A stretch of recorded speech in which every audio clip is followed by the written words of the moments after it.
Maxey from outside. Sixers lead, courtesy of Tyrese Maxey. Deep to left field, going back is Lopastro. It is gone!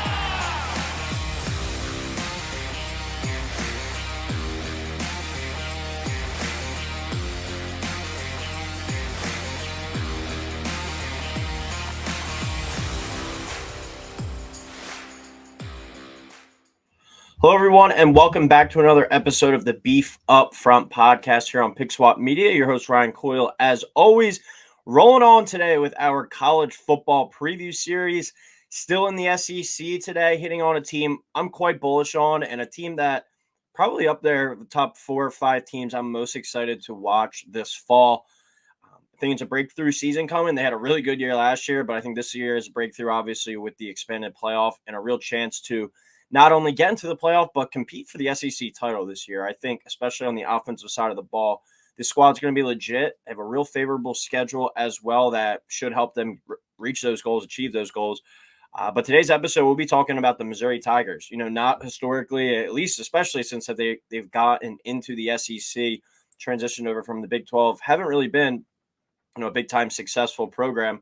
But here they are in good position, coming off an 11-2 year last year, to be one of those first 12 teams to make this new expanded college football playoff. And we'll get into everything, offense, defense, recap last year a little bit, the schedule prediction, but the schedule lines up well. They miss a lot of the heavy hitters in the SEC on that schedule. And, you only can play who's in front of you. You only can play who kind of the SEC assigns to you. So Mizzou, you might want to give them the benefit of the doubt without having the toughest schedule, and they might be a team that, once they get to the playoff, they might struggle against one of these more upper echelon teams. But for argument's sake and for today's purpose, this is a team that has playoff aspirations for sure, and I can definitely see a path of them getting there. So going to be a super exciting squad. They're led by head coach Eli Drinkowitz, 28-21 in his 4 years at Mizzou, entering his 5th year, 40-22 in his 6 years as a college football head coach. He was the SEC Coach of the Year last year. As I said, led this Missouri squad to an 11-2 season last year, 6-2 in the SEC, beat Ohio State in the Cotton Bowl 14-3. Obviously wasn't the full Ohio State squad with a lot of the guys, whether they entered the transfer portal or they went to the NFL draft. A lot of their key pieces from last year's team didn't play in that Cotton Bowl, but still, that's an accomplishment in its own right, beating Ohio State. I don't care what you say, 14-3. The defense held them and really limited that team last year. Last year, when you look at Missouri, really good at winning these close games. So it's another thing that you could look at where, all right, is that going to be a similar thing this year? Like, they're in close games, they know how to pull them out, they're going to win. Or does it flip the script this year? And they went 5-0 in these one-score games last year. Do they go 3-2? Do they go 2-3 in one-score games? Does the season look a little bit different if they aren't able to pull those out? I tend to look at it as, all right, this team has been through the fire. They bring back the head coach, the quarterback, and the wide receiver, who all really are the engine to this squad and how far they'll go. They know how to win these close games and pull them out, and I think that's going to be a benefit in an even tougher SEC this year. Now that you're adding Texas and Oklahoma, it's going to be even tougher to make it to potentially that title game. Their 2 losses last year were to LSU and Georgia. They lost by 10 to LSU and 9 to Georgia. So I still think there's kind of a talent gap between some of these really upper echelon SEC teams with the Bama, the LSU, the Georgia, the Texas. You can even look at Ole Miss, Oklahoma. These teams are all probably more talented than Missouri, but Missouri, kind of just the collection of players that they've been assembled, have proven to just be able to win games. And Drinkowitz has proven to be a really good offensive-minded coach. And they might have the best overall non-quarterback in all of college football in Luther Burden at the wide receiver spot. I think he certainly is front and center in that conversation. Had the 10th best turnover margin as well at +10, so that helps them win those close games. Those kind of go hand in hand, close games and turnovers. If they can continue to take care of the football this year and force turnovers on the defensive side of the ball, they're going to be right there, again, competing for double-digit wins, potentially another 11-win season, and as I said, maybe even get to the SEC title. The offense failed to rank top 25 in the 4 major offensive categories of points, total offense, rushing offense, and passing offense. So it's kind of confusing of how they were able to win all these games and just they weren't like super elite. And the defense as well didn't rank top 25 in 3 of those 4 categories. They did rank 25th in scoring defense at 20.8 points per game. So weren't like an overwhelmingly fantastic statistical team last year, but we touched on took care of the ball, plus 10 in the turnover margin, and 5-0 in one-score games. Just finding ways to win at the end of the day, and that's the name of the game. It doesn't matter how pretty it is. You just got to find a way to get it done. They returned their quarterback in Brady Cook, the best wide receiver in college football in Luther Burden, and the head coach who was the 2023 SEC Coach of the Year. I think that creates a lot of hype, a lot of optimism, and a lot of excitement, and the arrow is definitely pointing up for this 2024 season, coming off an 11-2 season where you beat Ohio State in the Cotton Bowl as well. So a lot of reason to be excited if you're a Mizzou fan, and they're right there in the conversation now as one of the premier teams, I think, in the SEC, and have a chance to even break through even more by getting to the college football playoff this year. When you look at the offense, they returned 8 starters from last year's team, headlined by quarterback Brady Cook and do-it-all wide receiver Luther Burden for an offense that averaged 32.5 points per game last year. They scored 30 or more in 10 of their 13 games. Drinkowitz gave up play calling duties last year to offensive coordinator Kirby Moore, and that was really kind of one of the main reasons it took off. Drinkowitz is a good coach, has proven to be a good recruiter, was able to get Luther Burden in there, who's a 5-star, and they're recruiting really well for these upcoming classes too. But he hands over the play calling duty, and Kirby Moore kind of elevated this offense and took it to another level with these star players that he had. Mizzou went from 11th in the SEC in yards per game to 4th in the SEC in yards per game from 2022 to 2023. So a pretty big jump there. And Luther Burden, we'll talk about him for a little bit. He is the best pick, in my opinion, to win the Heisman Trophy this year for a non-quarterback. If you're looking to take a stab on a player that isn't a quarterback, he's sitting on DraftKings at 80-1 right now. Just a do-it-all player. I was reading up a little bit about him earlier. He can, I think they're going to try. They didn't really rush him that much last year, but I think they're going to try to do that a little bit more this year. Give him the ball in reverses. Hell, even put him in the backfield. Just get him the ball as much as they can, and he's going to make something happen. Last year, Luther Burden put up 1,212 receiving yards on 86 catches and 9 touchdowns. So a super productive receiver, but I still think there's a little bit more out there that he could do and impact. And he had over 700 receiving yards last year after the catch. So just goes to show you, get the ball into his hand, and he's going to make some plays. Brady Cook with him at the quarterback spot really exploded last year with the help of Burden, threw for a little over 3,300 yards and 21 touchdowns. And the Tigers' number 2 receiver is back as well with Theo Weiss, who caught 49 passes for 682 yards and 6 touchdowns last year. When you look at Burden, he is like a comparison to like a Deebo Samuel, where just get the ball in his hands and let him make plays. Weiss is more of the contested catch, red zone guy. You need a key third down conversion, throw it to him in his area, and he's going to bring it down.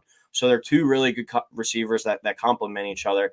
And then when you look at the running back spot, Cody Schrader is gone. That's a big spot to fill statistically. He had 1,627 rushing yards last year and 14 rushing touchdowns. But it's not like it was a Derrick Henry, a Saquon Barkley. Schrader went undrafted in this past year's NFL draft. He got picked up by the 49ers. I wouldn't be surprised if he found a way to carve out a role there, as all Kyle Shanahan running backs do eventually. But it's a pretty good comparison because the Missouri offense is kind of these outside zone type of running plays. So really running back friendly system. And as we said, it wasn't like Derrick Henry or Saquon Barkley was rushing behind that offensive line. And in this system, it was a guy that went undrafted. So clearly a system that can fit a lot of people, but you're going to get a big workload and have to be able to kind of carry that and withstand that. And they're going to be counting on 2 transfer running backs this year. And it looks like it's going to be more of a committee approach than Schrader rushing for 1,600 yards. It's probably going to be 1,600 yards about divided amongst, these 2 running backs, with Marcus Carroll coming in from Georgia State and Nate Noel coming in from Appalachian State. The offensive line as well, when you look at them, they return the starters at left guard, center, and right tackle. So, miss a couple key guys from last year's offensive line. Borrowing some transfers, though, to fill these spots. But this passing game, I think, should only improve this year with another year under with the same play caller and more. Another year with Drinkowitz running the show on the offensive side with his kind of expertise there. And then Brady Cook back, Luther Burden back, Weiss back. I do think the running back game room could take a step back a little bit. But I am expecting, we'll get into the defense a little bit. The defense, I think, is going to take a bit of a step back from a group that was really good last year. but I think that's going to just kind of give them more shootout type games that they're going to have to go win. I think this could be a top 5 to top 10 passing attack in all of college football this year. That's how high I am on Brady Cook and Luther Burden, especially. But I expect all around for this to be one of the top 15 to 20 offenses in all of college football this season. When we get to the defensive side of the ball, the defense was a pretty strong unit last year. Like I said at the beginning, not overwhelmingly amazing stats on the defensive side of the ball when you look at total defense, scoring defense, rushing defense, passing defense, but they ranked 25th in scoring defense and 33rd in total defense. So pretty solid there. They held their opponents to 20 or less in 6 of their 13 games. And they had 4 games where they held their opponents to 14 points or less, including holding Ohio State to only 3 points. And I know you can say what you want. Marvin Harrison didn't play. Starting quarterback from the whole year, Colin McCord didn't play, and so on. But still, that's Ohio State. They have 4-star and 5-star guys littered across that offense, waiting in the wings to step up that we'll be even seeing this year.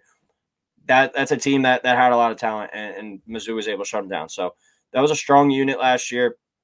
But defensive coordinator Blake Baker leaves. He goes for the same job at LSU, and he's replaced by Corey Batoon. So we'll see what it looks like with a new defensive coordinator running the show, but it seems like he's going to try and keep kind of the same system in place that gave Mizzou so much success last year en route to that 11-2 season. The defense has a lot of new faces, though. Only 5 starters returned, so less than 50% of that defensive starting unit from last year is back. So this group could take some time to get adjusted. Their first real test, though, and we'll get into the whole schedule in a little bit, but the first real test isn't until October 5th, I think, against Texas A&M. So they have some time to get ready. They got 4 or 5 games to get under their belt before they really get going into the thick of SEC play. Johnny Walker and Christian Williams return on the defensive line. Walker had 5 sacks last year. Those are 2 guys that are key pieces up front for them. Chuck Hicks is a guy that's played a lot of college football. He returns for his 7th season. He's the linebacker in the middle of this defense, so he's the guy that'll kind of be, parading the system, patrolling the field for this Missouri team. They did lose their top 2 corners from last year to the draft, but they will turn to Drayden Norwood and Clemson transfer Toriano Pride Jr. at the corner spots on the outside. And then Dalen Carnell is a chess piece in the secondary. He's a guy that's going to be playing all over, and there's buzz that he could be a potential all-SEC type of defender this year, a guy that returns from last year's defense as well. So defense, I think that could take some time to gel. They do have some talent, but new defensive coordinator, a lot of new pieces coming in. They have a pretty soft non-conference, and hopefully that allows them to get, adjusted accordingly in time for the thick of the SEC schedule. But I do think the offense with Brady Cook back and Luther Burden back, it's a team that could go out there, and if they have to win a game 45-42, they can.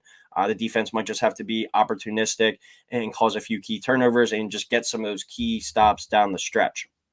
Now we'll get into the schedule prediction for this Missouri squad. I'll share my screen here and bring up the entire schedule for your Missouri Tigers for 2024. All right, like I said, a pretty soft non-conference schedule. Murray State should be a blowout game, probably a 40-plus point favorite in that one. Buffalo, similar result. I expect a blowout there. Boston College, I think, might surprise some people. When I say surprise some people, be like a bowl team this year. First-year head coach of Bill O'Brien. They were a bowl team last year. Quarterback's back, but, it might take some adjusting to do with a new head coach in there. I think that could be a tough game, like a battle, but I do expect Missouri still to win that one. Vanderbilt, they should roll that one, projected dead last in the SEC. And then, like I said, this is where it starts to get tough a little bit at Texas A&M. That's a tough game. Certainly won't be a cupcake. I'm not that high on A&M. I know some people out there are, but I will have Missouri winning that game. If they go on the road and win that shows you a lot about that team. That's a tough place to go and to win. Then they get UMass. Like I said, the non-conference is pretty cupcake-ish. So we're rolling here. We are 1, 2, 3, 4, 5. We're 6-0 heading into the Auburn game. You get Auburn at home. We'll give them 7-0 there. Then this is their biggest one. This will probably at least be a top 10 game, probably even a top 5 game, I'd say, if both of these teams are undefeated rolling into this matchup. But this is where I'm going to have Mizzou trip up for the first time. These two teams could eventually meet down the road, whether it's in the SEC title game or if it's in the college football playoff potentially. But I will give Mizzou a loss there, going to Alabama. I have them beating Oklahoma. Oklahoma is a team I'm not as high on as others. They get them at home. South Carolina and Mississippi State. You get arguably the three worst teams in the SEC with Vanderbilt, Mississippi State, and South Carolina. Those are probably your three bottom feeders in the conferences here. And Arkansas is kind of in that conversation too. So even like the four. So I have them rolling through all those games, and I have them going 11-1. This is a super, super favorable schedule here in the SEC compared to some other teams. 11-1 record. I think Missouri fans and Missouri team is very happy with that. I think 10-2 at worst. We got to see kind of what A&M is under Mike Elko, but they avoid Georgia, Texas, LSU, and the non-con should be an easy 4-0. I expect this team to certainly be there in the playoff conversation. 11-1, they'll 100% be in. 10-2, they're probably in as well. 9-3, I don't think they will just because of the schedule and how easy it is.